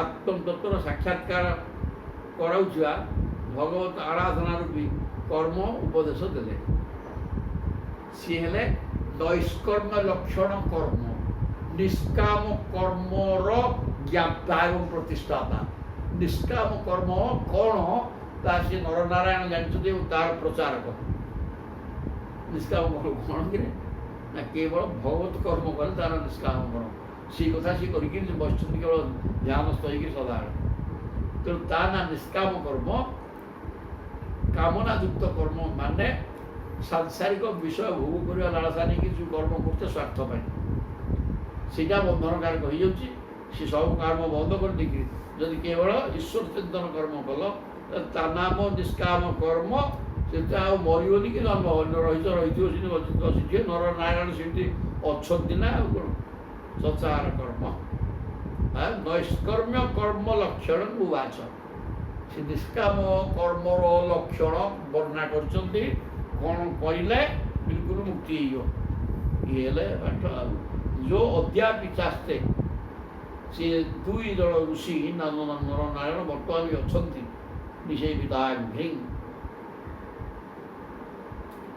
शरण कमलर सेवा कर मुनि ऋषि माने ऋषि वर्ज्य अनेक मुनि ऋषि पत्रिकाश्रम रही नर नारायण सेवारत रही नर नारायण सदाड़ अच्छा ध्यानस्थ होकर जन समूहर कल्याण पाए ये हेले एक नंबर अवतार दक्षकर कन्या मूर्ति एवं धर्मकर पुत्र से नर नारायण अवतार नहीं कम कौन है कहीं अवतार नहीं थे पूरा केस बारी पकई ना कि करना कौन कौन ना निष्काम कर्म कौन से तार निष्काम मूर्ति निष्काम कर्म आ प्रचार कौन कर देख आम निष्काम कर्म कर निज स्वार्थ भी आम करूँ इंद्र बोली आम कर जगतर कल्याण हो से केवल ईश्वर चिंतन रही जाए जहाँफल ତା ନା ନିଷ୍କାମ କର୍ମ, ବନ୍ଧନକାରକ ନୁହେଁ। ଆଉ ଆମର ଜନ୍ମ ନେଇକି ମୃତ୍ୟୁ ନାହିଁ, ଆମେ ରହିଛୁ ସେମିତି ରହିଥିବୁ। ଆଉ ଏ କଥା ପ୍ରମାଣ କରିଦେବା ପାଇଁ କି ସୁନ୍ଦର କଥା କୁହାହେଲା। ଇଏ ନରନାରାୟଣ 1 ନମ୍ବର ଅବତାର। 2ରେ ଆସିଲେ ଇନ୍ଦ୍ରୋ ବିସଂଖ୍ୟ ମମଧାମ ଜିଘୃକ୍ଷତା 3। ଆଉ ଟିକେ ବର୍ଣ୍ଣନା କଲେ ନରନାରାୟଣଙ୍କର ବଡ଼ ସୁନ୍ଦର କଥା ଆସିବ ଏଠି। ପ୍ରେମ ହେଇଯିବ, ମନେ ପଡ଼ିଗଲା। କହିଲେ କାମଂ ନିଯୁକ୍ତ ସଗଣ ସଦ୍ ବଦର୍ଜୁବାଖ୍ୟମ୍ ଗତ୍ୱା ସର୍ବ ଗଣ ବସନ୍ତ ସୁମନ୍ଦ ବାପି ସ୍ତ୍ରୀପ୍ରେକ୍ଷଣେଷୁ ହି ଅବିଧ୍ୟତ ତନ୍ମହିଜ୍ଞ। କ'ଣ ହେଲା? ଇନ୍ଦ୍ର ତ ଟିକେ ସାଧୁ ପୁରୁଷ ନା, ମାନେ ଇନ୍ଦ୍ରଙ୍କ ଭଳିଆ ଅସାଧୁ ନାହିଁରେ। କେବଳ ସ୍ୱାର୍ଥ ଚିନ୍ତା କରନ୍ତି ଏବଂ କିଏ ନେଇଯିବ ତାଙ୍କ ଇନ୍ଦ୍ର ତପସ୍ୟା ଜଣେ କଲା ମାନେ ତାଙ୍କର ଜୀବନ ଛାଡ଼ିଯିବ। କିଏ ଯଜ୍ଞ କଲା, 100 ଯଜ୍ଞ କଲେ ଇନ୍ଦ୍ର ହେଇଯିବ, ତାହେଲେ ତା ଯଜ୍ଞ କେମିତି ବିଘ୍ନ ହେବ? ଯେତେ ପାପ କର୍ମ ସବୁ ଇନ୍ଦ୍ର କରନ୍ତି। ତେଣୁ ଇନ୍ଦ୍ର ବିସଂଖ୍ୟ ମମ ଧାମ, ଇନ୍ଦ୍ର ସଦେହ କଲେ କହିଲା ଇଏ ନରନାରାୟଣଙ୍କର ତପସ୍ୟାରତ ରହିଲେଣି, ଇଏ ମୋ ପଦକୁ ନେଇଯିବେ ବୋଧେ। ମାନେ ଯିଏ ସ୍ୱାର୍ଥ ଚିନ୍ତାରେ ଥାଏ, ଇନ୍ଦ୍ର କେବଳ ମୂର୍ତ୍ତିବାନ ସ୍ୱାର୍ଥ ଚିନ୍ତକ। ସେ ଅନ୍ୟ ଜଣେ ଯଦି କିଛି ଭଲ କାମ କଲା, ତେବେ ମୋ ପଦ ନେଇଯାଉଛି। ଏ ପ୍ରକାର ଶଙ୍କିତ ହେଇକି ସଦାବେଳେ ଥାନ୍ତି। ନିଜ ଆସନ ନବୀନ ପଟ୍ଟନାୟକ ଭଳିଆ ନିଜର ଆସନଟା କିନ୍ତୁ ସୁଦୃଢ଼ ରହିବ। ଦେଶ ଭାସି ଯାଉ, ତାକୁ ଖାଇଯିବା ପଛକେ, ଯିଏ ଯାହା ପାଉଛ ଖାଇକିରି ଦେଶକୁ ଲୁଟି କର, ଶାସନଟା ମୋ ହାତରେ ରହୁ। ଇଏ ଯେତେ ଷଡ଼ଯନ୍ତ୍ର କରି ତାଙ୍କୁ ବସିବା କଥା। ତେଣୁ ଇନ୍ଦ୍ର ବି ଠିକ୍ ସେମିତି କହୁଛି ବିସଂଖ୍ୟ ମମ ଧାମ, ସେ ଭଳିଆ ମୋ ବୋଧେ ଇନ୍ଦ୍ର ପଦ ନେଇଯିବ। ଏ କଥା ଚିନ୍ତା କରି କାମଂ ନିଯୁକ୍ତ ସଗଣଂ, ଇନ୍ଦ୍ର ସବୁ ତାଙ୍କର ଗଣ ପଠେଇଲେ। ଆଉ କିଏ ସେ? କଦର୍ପ, ବସନ୍ତ ଋତୁ, ଅପ୍ସରା ପଠେଇ ଦେଇକିରି ତପସ୍ୟା ବନ୍ଦ କର।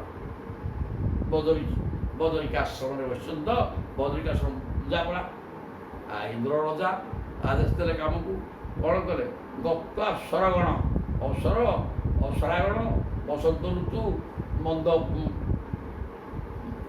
ମନ୍ଦ ମଳୟ ପବନ, ଏ ସବୁକୁ ଧରିକିରି କନ୍ଦର୍ପ ଆସିକିରି ପହଞ୍ଚିଗଲେ। ସ୍ତ୍ରୀ ପ୍ରେକ୍ଷଣ ଇସୁ ହି ଅବିଧ୍ୟତ। ସ୍ତ୍ରୀ ପ୍ରେକ୍ଷଣ ଇସୁ ହି ସରବିଦ୍ଧ କଲେ ନରନାରାୟଣକୁ। ସବୁ ଡାକିଏ ସେଥିରେ ନା ସ୍ତ୍ରୀ ପ୍ରେକ୍ଷଣ। କିଛି ଅପ୍ସରାଗଣଙ୍କର ବାଙ୍କ ଚାହାଣୀ ଏବଂ ରୂପ ଯୌବନ ପ୍ରଦର୍ଶନ ସହିତ ବାଙ୍କ ଚାହାଣୀ ହେଲା ସର ଇସୁ। ସେ ସର ମାରିକି ନରନାରାୟଣକୁ ଛାନିଆ କରେଇଲା। କିଏ? ଇନ୍ଦ୍ର କନ୍ଦରକୁ ପଠେଇକି। ତାପରେ କ'ଣ ହେଲା? ବିଜ୍ଞାୟ ଶକ୍ରକୃତ ମର୍କ ମମାଦି ଦେବ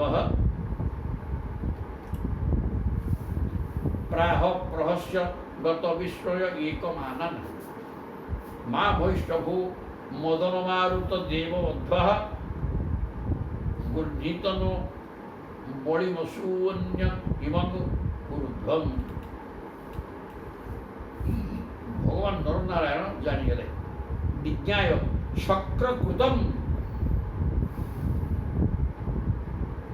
আদিদেব নরনারায়ণ তপস্যারত। ଏ କାମଦେବ ଅପ୍ସରା ମଳ ବସନ୍ତ ପବନ ଆସିକିରି ସ୍ତ୍ରୀମାନଙ୍କର ବାଙ୍କ ଚାହାଣୀ ସ୍ୱର ମାରିଲେ। ଆଉ କାମ ସ୍ୱର ଯେଉଁଟା କାମ ସ୍ୱର କିଏ ସେଇଥିରେ? ଏଇ ତ ଆଉ ମାୟା ଯେଉଁ ମାଇ, ତାଙ୍କର ଯେଉଁ ରୂପ ଯୌବନ ହିଁ କାମ ସ୍ୱର, ସେଇଟାକୁ ସ୍ୱର କରିକି କନ୍ଦର ମାରିଦେଲା। ପ୍ରଭୁ ବୁଝିଗଲେ ଆରେ ଏଇଟା ଇନ୍ଦ୍ରକୃତ ବିଜ୍ଞାୟ, ଜାଣିକିରି ଅକର୍ମ ଆଦିଦେବ ନରନାରାୟଣ କ'ଣ କଲେ? ପ୍ରାହ ପ୍ରହସ୍ୟ ଗତ ବିଶ୍ୱ ଏକମାନନ। ହସିଦେଲେ, କହିଲେ ଆଚ୍ଛା ଗତ ବିଶ୍ୱ, ଆରେ ବ୍ୟସ୍ତ ହେଲି, ଭସ୍ମ କରିଦେବି ବୋଲି ଭାବୁଛ କି? ନା, ମୁଁ ସେ ଦେବତା ନୁହଁ, ମୁଁ ଶାନ୍ତ। ସିଏ କ୍ରୋଧକୁ ଜୟ କରୁନାହାନ୍ତି। ସୁନ୍ଦର କଥା ତାପରେ କହିବେ, ଶିବ ଶବ୍ଦ ମୁଁ ମାରି ଦେଇଥିଲା, ମୁଁ ସେୟା କରିବି ନା। ବସ ଦେଖ କ'ଣ କରୁଛି। ପ୍ରଭୁ ବସି ଦେଇକିରି କନ୍ଦର୍ପ ଏବଂ ଅପ୍ସରାଗଣ ସମସ୍ତଙ୍କୁ କହୁଛନ୍ତି, ମା ଭୈଷ୍ଠ ଭୟ କରନି, ମୁଁ ସେ ଶିବ ନୁହେଁ ତ ମୁଁ ପଡ଼ି ପକେଇବି। ଭୂ ମଦନ ହେ କନ୍ଦର୍ପ, ମାରୁତ ହେଲେ ହେ ବସନ୍ତ ପବନ, ହେ ଦେବବଦ୍ଧ ଅପ୍ସରାଗଣ, ଶୁଣ ଶୁଣ ମୁଁ କହୁଛି, ତମେ ଭୟଭୀତ ହେଇଗଲଣି, ଛାନିଆ ହେଉଛ କାହିଁକି? କି ସୁନ୍ଦର ନାଟକ କରୁଥିଲ କରୁନ, ଆଚ୍ଛା କଥା, ଛାନିଆ ହେଉନି, ମୁଁ ତୁମକୁ ମାରିବିନି ମ। ଗୃହୀତନୁ ବଡ଼ି ମଶୂନ୍ୟଙ୍ଗିମମ୍ କୁରୁଧ୍ୱମ୍। ସେମାନଙ୍କୁ ଅଭୟ ପ୍ରଦାନ କରିକି ହସି ହସିକି ପ୍ରଭୁ କହିଲେ, ରେ ମଦନ, ଏ ମା ପବନ, ଏ ଅପ୍ସରାଗଣ, ତୁମେମାନେ ଭୟ କରୁନି, ଆମ ଆଶ୍ରମକୁ ଆସ, ତୁମେ ମୋର ଅତିଥି ନା ନାହିଁ। ଗୃହୀତ ନୁ ବଳି, ମୁଁ ତ ମୋ ଅତିଥି ତୁମେ, ମୁଁ ତୁମକୁ ମାନେ ସତ୍କାର କରିବା କଥା, ତେଣୁ ଆତିଥ୍ୟ ଗ୍ରହଣ କର, ଭୟ କରୁନି, ମୁଁ ତୁମକୁ ଉପହାର ଦେଇକି ଛାଡ଼ିବି ନା, ଦେଖ ମୁଁ କ'ଣ କରୁଛି, ଭୟ କରୁନି। ଇଥମ୍ ବ୍ରୁବତ୍ୟଭୟଦେ ନରଦେବ ଦେବାହାର ସବ୍ରୀଡ଼ ନମ୍ର ଶିରସା ସଦୃଶମ୍ ତମୁଚୁ ନୈତତ ବିଭୁ ତ୍ୱୟି ପରେ ଅବିକୃତେ ବିଚିତ୍ରମ୍ ସ୍ୱାରାମଧିଃ ଅନିକ ରାନତ ପାଦ ପଦ୍ମେଙ୍ଗେ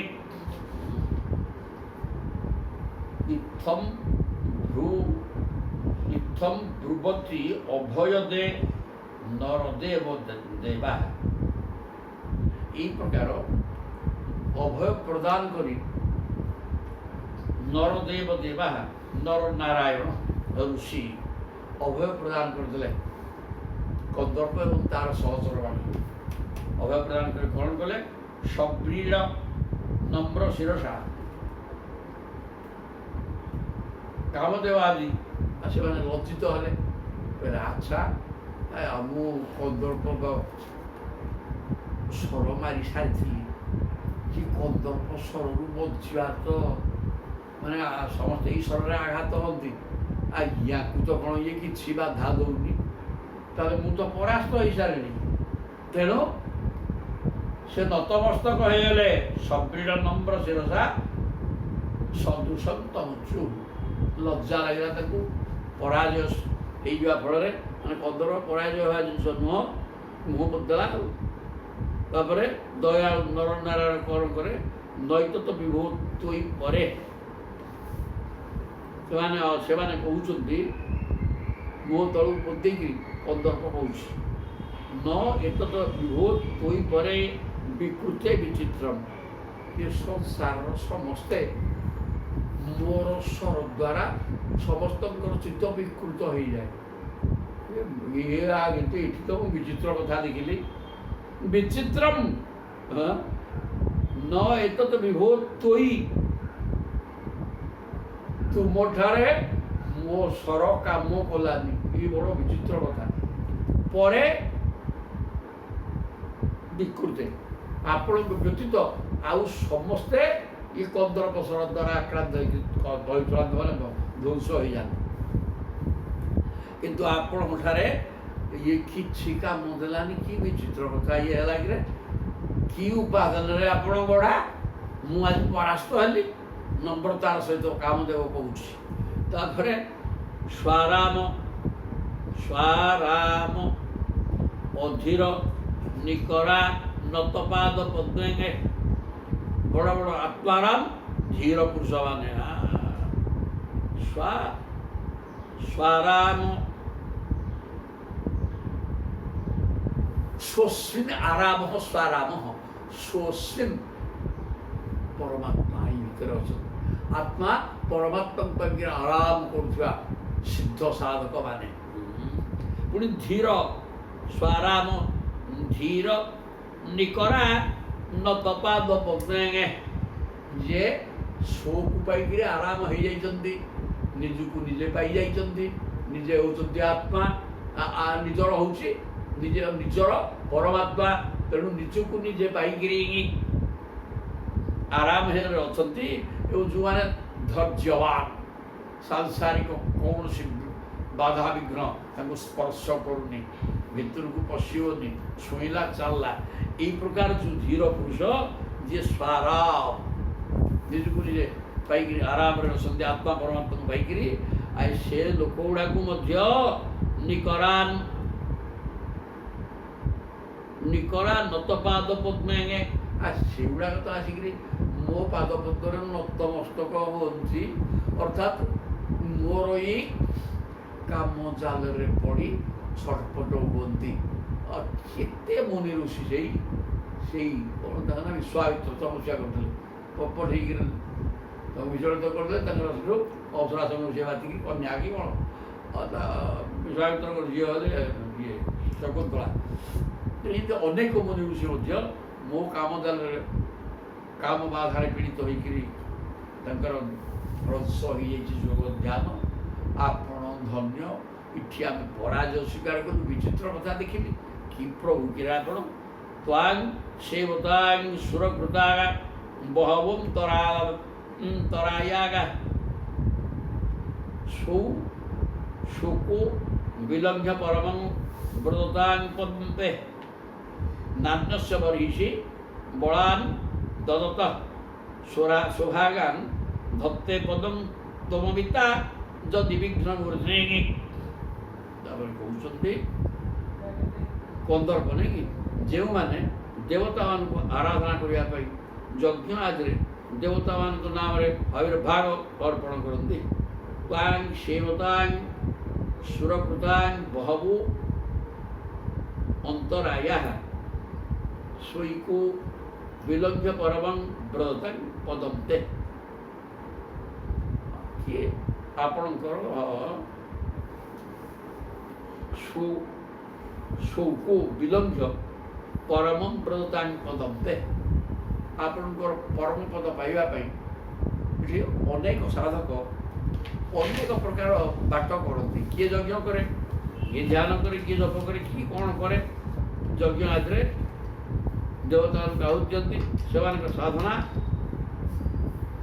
ଯେଉଁମାନେ ସେ ଏ ପ୍ରକାର କରନ୍ତି ତାକୁ ଦେବତାମାନେ ବି ବିଘ୍ନ କରନ୍ତି। ଆପଣମାନଙ୍କୁ ମାନେ ଦେବତାମାନେ କ'ଣ ଚିନ୍ତା କରନ୍ତି କି ଇଏ ଆମକୁ ଅତିକ୍ରମ କରିକି ଦେବତାମାନଙ୍କ ସ୍ଥାନ ତ୍ରିକୁଟ ତଳକୁ, କିନ୍ତୁ ଜଣେ ସାଧନା କରି ସହସ୍ରାରକୁ ପଳାଇଲାଣି ପ୍ରଭୁଙ୍କ ପାଖକୁ। ହେଲେ ଆମର ସାହାଯ୍ୟ ନ ନେଇ ଆମକୁ ସାମାନ୍ୟ ଅଭାବ ନ ପଚାରିକି ଯମ ମୁଣ୍ଡରେ ଗୋଡ଼ ଥୋଇକି ପଳାଇବୁ ତୁ ଉପରକୁ। ଏ ପ୍ରକାର ସବୁ ହେବା ହେତୁରୁ ଦେବତାମାନେ କ୍ଷୁବ୍ଧ ହୁଅନ୍ତି। ଯେ ସାଧକ ତାକୁ ତାର ସାଧନାରେ ବିଘ୍ନ ସୃଷ୍ଟି କରନ୍ତି। ନାନ୍ୟସ୍ୟ ବରିଷି ମଳାନ୍ ଦଦତଃ ଶୋଭାଗାନ୍। ସେ ଭକ୍ତ ଜଣେ ସାଧକ ପାଇଁ ସେ ବିରୁଦ୍ଧାଚରଣ କରନ୍ତି। ସେମାନେ ଭାବନ୍ତି ସେମାନଙ୍କ ସ୍ୱର୍ଗକୁ ସେଇ ତ ସେ ଭାବନ୍ତି ଯେ ଇଏ ଆମକୁ ଉଲ୍ଲଙ୍ଘନ କରିକି ଆମକୁ ବେଖାତିର କରିକିରି ଆମକୁ ପଦାଘାତ କରିକି ଉପରକୁ ପଳାଇଲା ଆମର ନାଇକି ଆମେ ସିଧେ ଯାଇପାରୁନୁ। ଦତ୍ତେ ପଦଂ ତୁମ ବିତାଙ୍ଗା ଯଦି ବିଘ୍ନ ମୂର୍ଧି।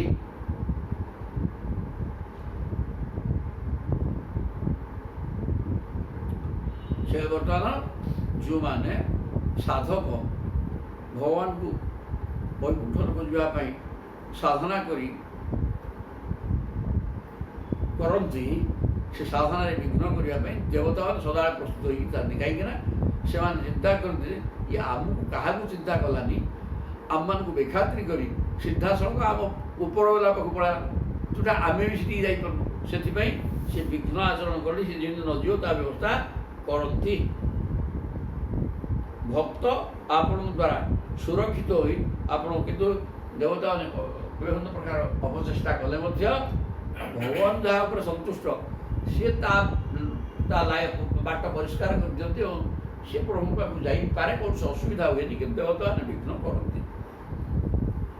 ଏ କଥାଟା କହିଲେ କିଏ? ସେଇ କନ୍ଦର୍ପ କାମଦେବ କହୁଛନ୍ତି। କ୍ଷୁତ୍ର ତ୍ରିକାଳ ଗୁଣ ମାରୁତ ଜୈହ ସୈଷ୍ମ୍ୟା ଅସ୍ମାନ୍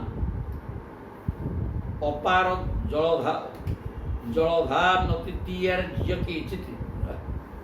क्रोधस्य जाति विफलस्य वशं पदे गो मज्जन्ति दुश्चर तपस्य वृथो सृजन्ति। गोटे सब पढ़ा सरला गड़ेदवा चलवा कहले क्षुत त्रुटु त्रिकाल गुण मारुत मारुत जयी शब्द हरे झील फड़ा पुणी ब फड़ा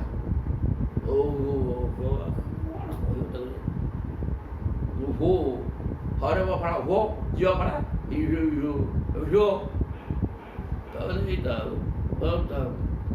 सन्निवेशन कर क्षुधा क्षुत त्रुटु त्रिकाल गुण मारुत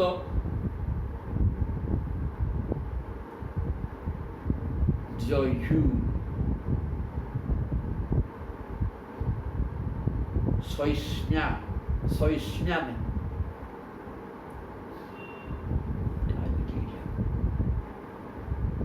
क्षुधा क्षुधा तृषा क्षुधा क्षुत ने क्षुधा त्रुट ने तृषा शीत उष्ण वर्षा बात्या आदि द्वारा घटुवा कष्ट को रसनेन्द्रिय तथा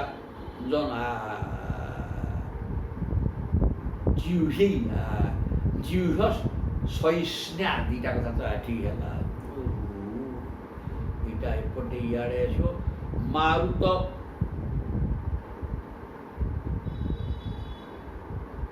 ये जिह्य जिह्य जिह्वा जिह्वा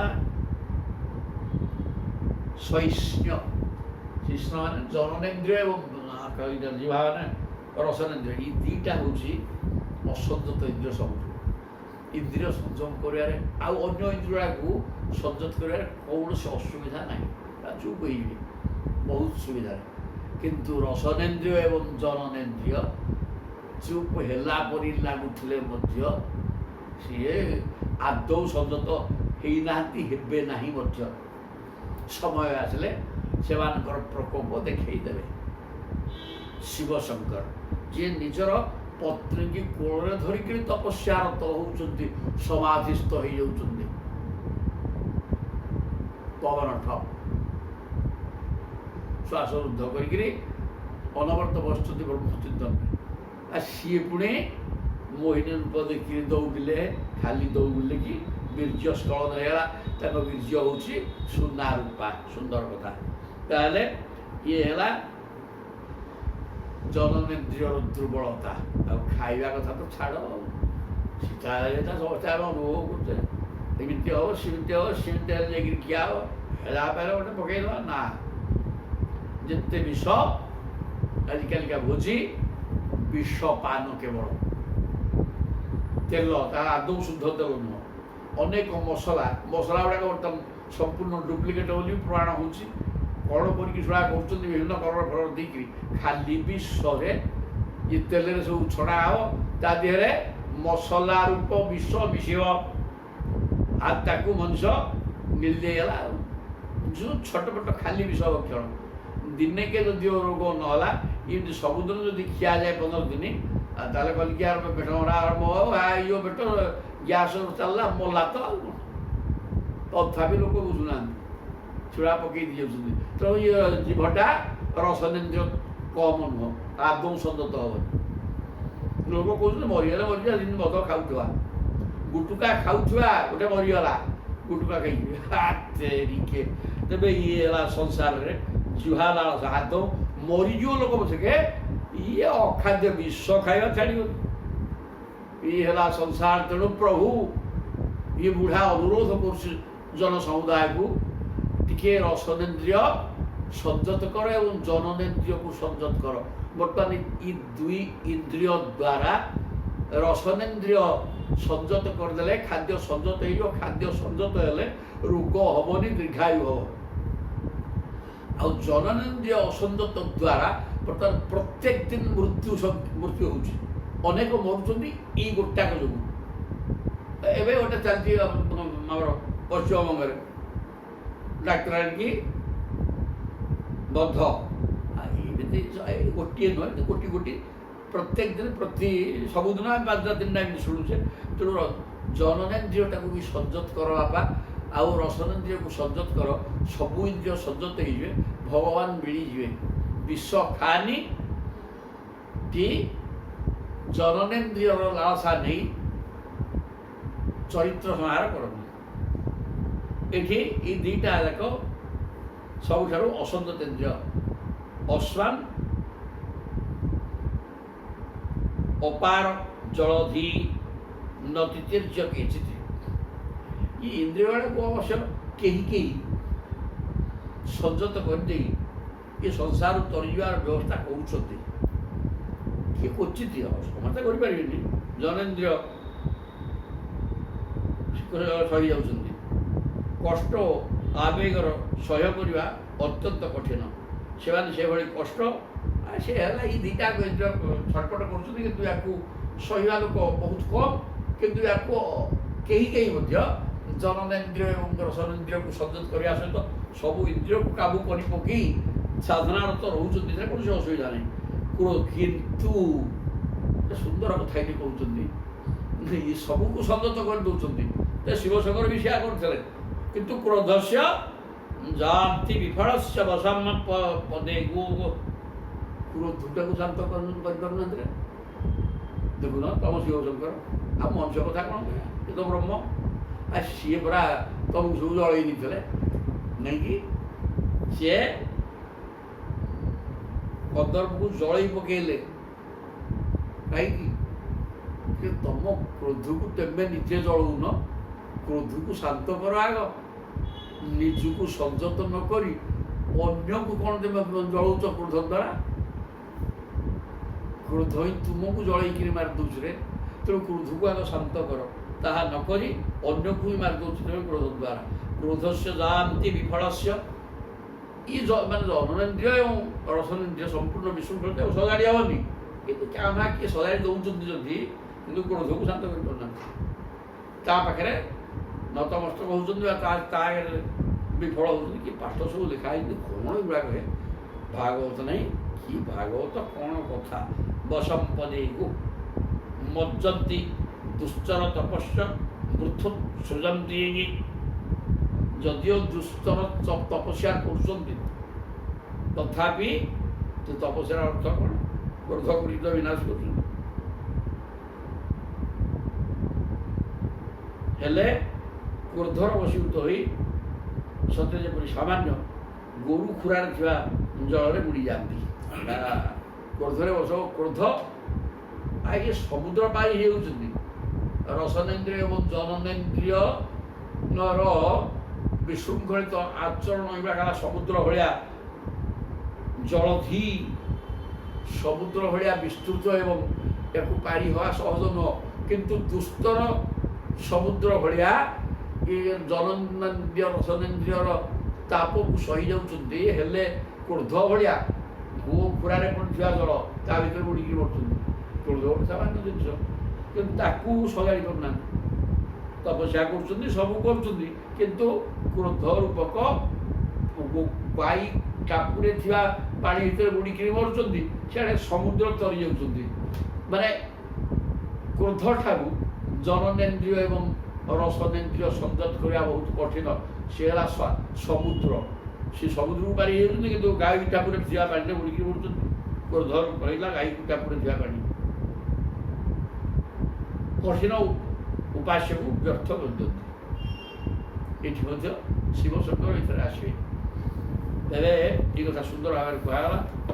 ପାଠ ଅତି ବିଚିତ୍ର। କ'ଣ ଏହାକୁ ପଢ଼ିବା, ବୁଝିବା ଦରକାର, ଅନୁଭବ କରିବା ଦରକାର। ଅନୁଭବ ଜ୍ଞାନ। ଜୟ ଜଗନ୍ନାଥ। ଅତି ସୁନ୍ଦର ହେଲା।